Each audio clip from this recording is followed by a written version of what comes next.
Hey guys, this is Matt Core from Ctrl+Paint.com, and today we're going to talk about getting clean ellipses in Photoshop.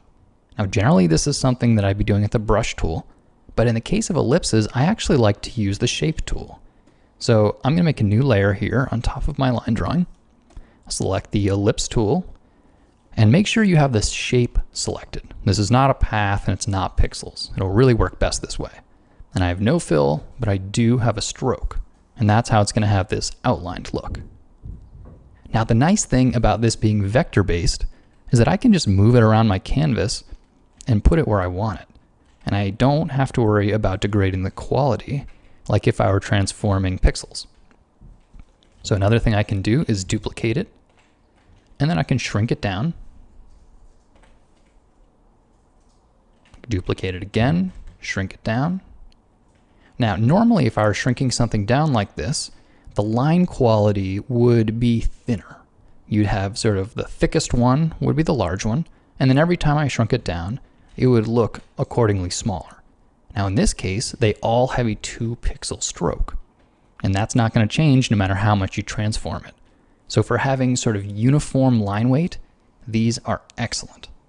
Now you'll see there's a problem here.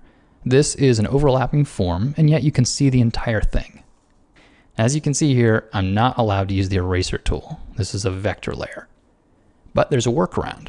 I like to add an empty mask, and this I can paint in with black brush. So using the brush tool, I can hide away part of this layer, and then I can continue with my drawing. So I'll select my original one here, duplicate it. I need to change the degree of this ellipse a little bit. And then in this case, I'd probably apply another empty mask and hide away part of it.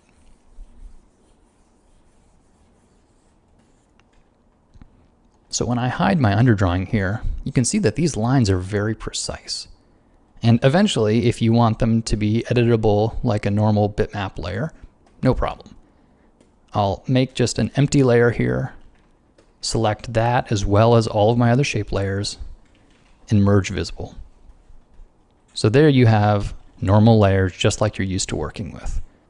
Now at the end of the day, it's always important to be able to draw freehand ellipses. It's just one of the things that comes along with drawing. But sometimes what you need is a little more accuracy, and in those cases, using a shape like this is really just a great way to go about it. You can modify it as much as you want, you can duplicate them, and the line weight is always going to stay the same. So really, it might not feel exactly like drawing, but it's extremely useful when the situation calls for it. So here you can see a little worksheet that I've made to go along with this video. And these are just ellipses of various sizes and shapes, some of which you can see the entirety of, and some of which are partially covered up.